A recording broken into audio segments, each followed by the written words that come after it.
So no very good custom block. Pretty stuff in the code. Hello. I'm going to talk about gloc. It is meant to be funny. And basically it is a tool chain that I'm developing to do various sorts of analysis and metaprogramming for WebGL shaders in OCaml. So hopefully you'll see that it's really about portable numeric computation is my interest. So what is going on right now? Since March 2011, there's been GPU accelerated rendering in web browsers, and it's deployed now in newest Firefox that's in production and newest Chrome that's in production, as well as Opera if you're on Windows, and Safari behind developer flag. And there are a number of applications which I will show you just briefly.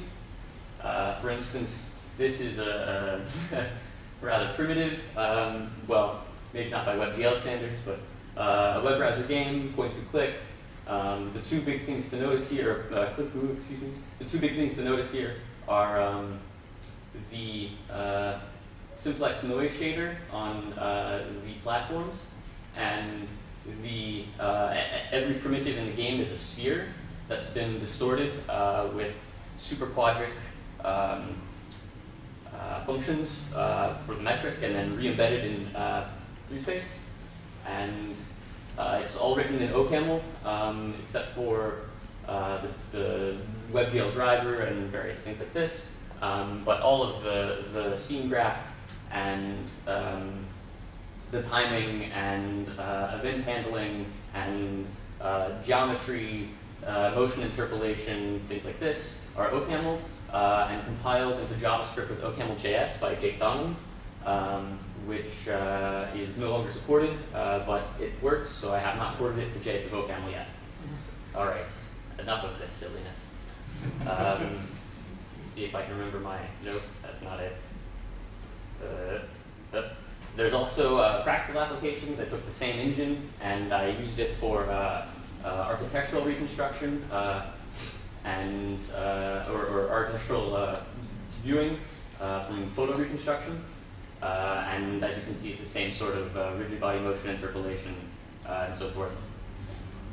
And so these are just algebra applications, but OCaml is an excellent language to help me talk about these things. So, okay. So basically, how this works is that there's a JavaScript API that consumes shader source by a method call, which is gl.shaderSource, and it mutates a shader object and binds it in. Because they are basically porting the mobile OpenGL API directly to JavaScript without changing any of the semantics, because that's how they roll. And it's basically, from my viewpoint, they're putting it in CSS3 now, so you'll be able to transform DOM elements with the same shading language. And 2011 is basically the 1995 for World Wide Web GPU languages. So it seems to be that in 2026, we'll all be sitting around saying, gosh, I guess the low-level thing that I have to compile to is something based off of OpenGL ES2. I hope not, but that's what I'm planning for.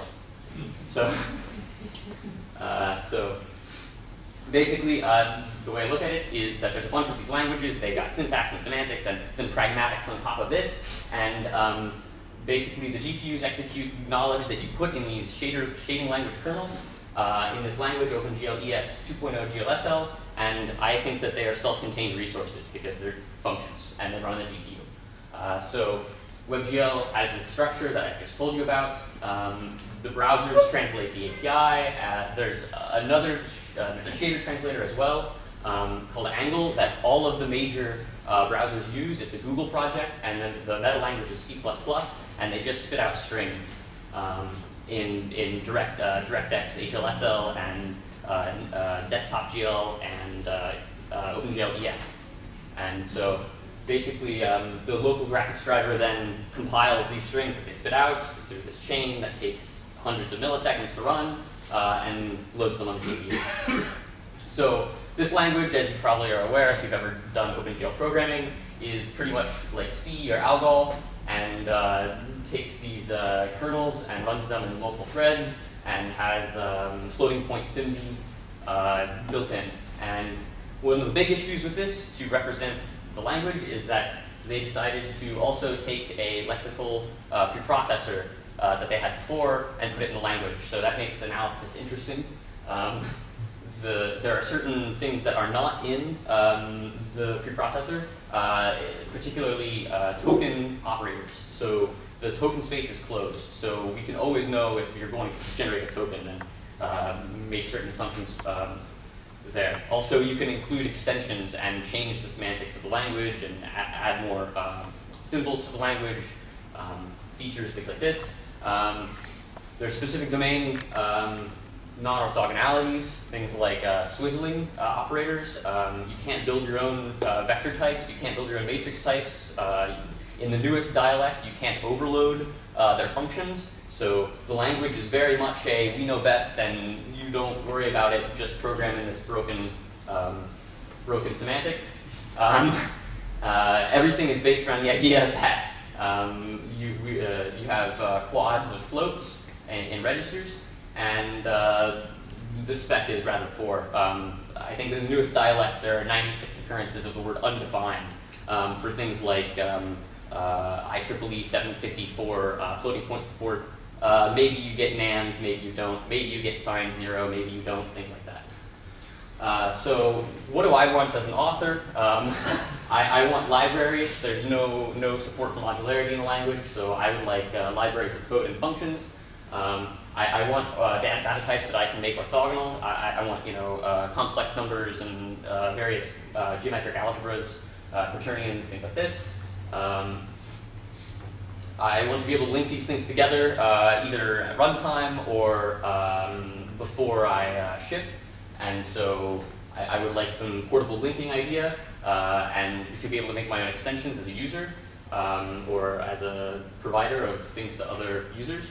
I would like to be able to profile the environment that I'm running on, do things like this. So target different things, and scrape shaders out of web pages and crawl web pages and index them. So basically, I've been developing this tool chain, which is for practical shading language analysis. It includes a partial first-class preprocessor. So I have this idea of token streams because that's what they operate on. I try to keep all of the lexing and comments in place if you want them. Of course, you can throw them out if you don't. I introduce namespace analysis and macro analysis, and there's multiple levels of names, and macros can satisfy symbol names, things like this. I target TOSIX, Browser.js, Node.js, which is slightly different because they have different bindings for system libraries, and also REST services. And so the front end is all functorized on different platforms and can compile to them. I use ULEX, which is a Unicode lexing library, and has a syntax extension. To define Unicode lexers. I use Menher, although we'll talk about this in a moment. That maybe I don't want that anymore. For the parsing, LWT I use because they support both lightweight threads on client and server, and the linking algorithm, actually, as I'll talk about momentarily, is a co-algebra over the LWT monad, I guess. I use JS for OCaml and ATDgen. I selected ATDgen because it gave me the most control over the JSON serialization, because JSON is actually an interface that most of my users are going to be operating with directly. It's not simply an intermediate serialization that I will that no one will see. People will actually be using JavaScript to pull apart these objects. So ATDgen lets me specifically change the representation. And then I also do some direct YoJSON syntax, YoJSON manipulation to make things like S expressions a little nicer. I use CoHTTP client library and CoHTTP server library, although that's still in development for the REST services. OCaml pure regular expressions. The OCaml URI library, which is getting quite nice. I I think it's almost completely RFC 3986 compliant.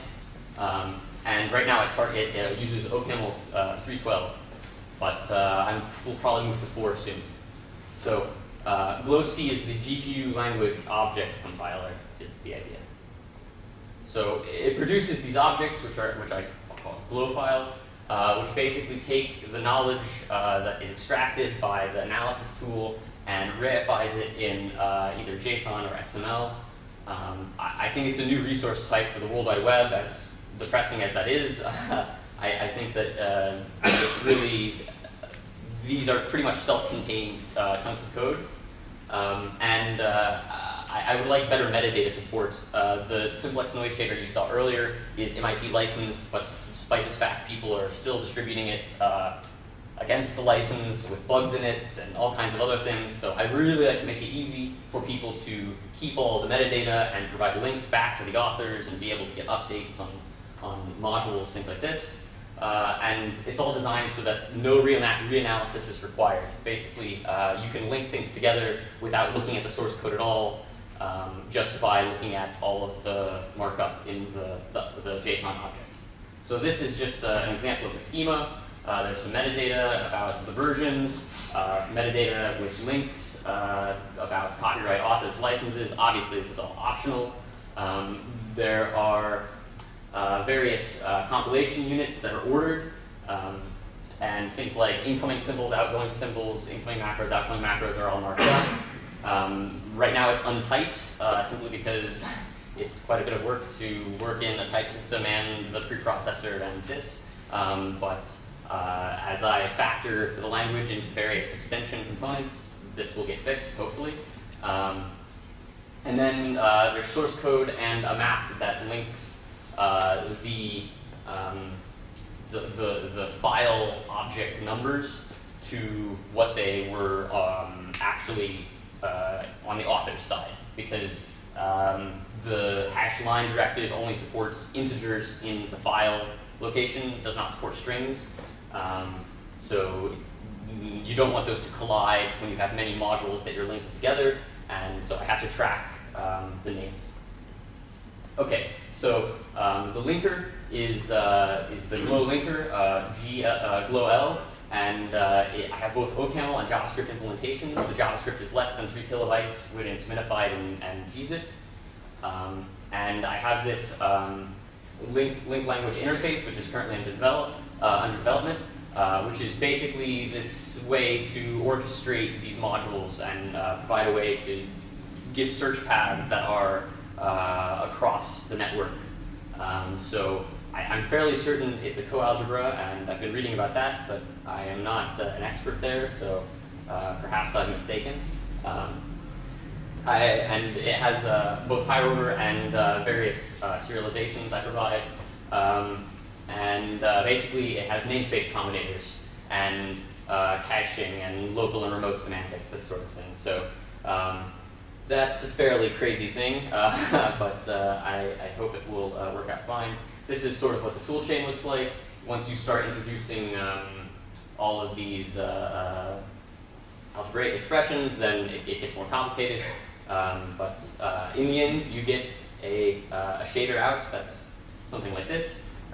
Okay, so this is basically just 5 libraries, one of which is a higher order function that does transitions, one of which is noise, one of which is sphere geometry, one of which is plane geometry, this sort of thing.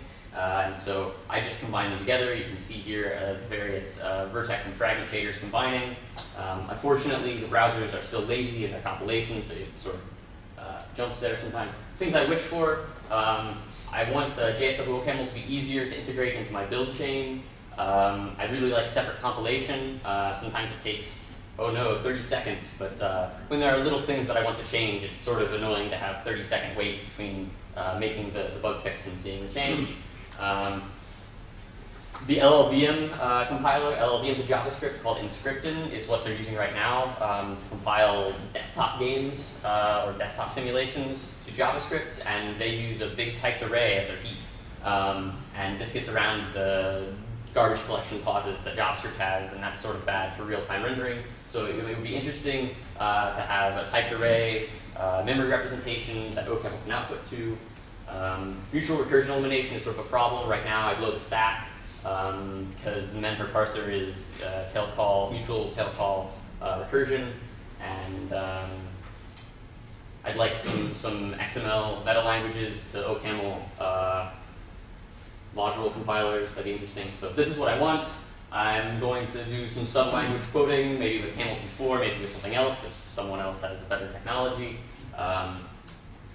All kinds of other things. I want them to define a media type for the language. They haven't done that yet.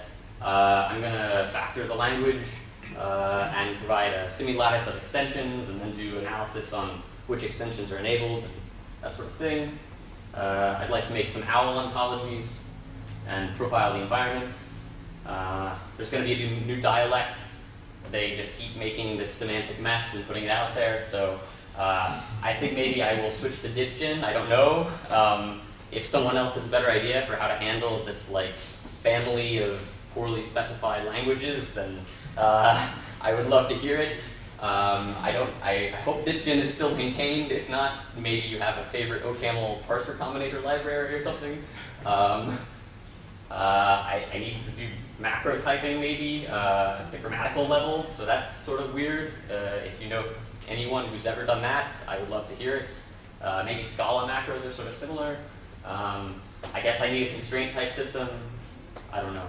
That's sort of what's going on. Anyway, it's BSD 3-clause licensed, and it's on GitHub, and I'm open for any questions or pointers or rants.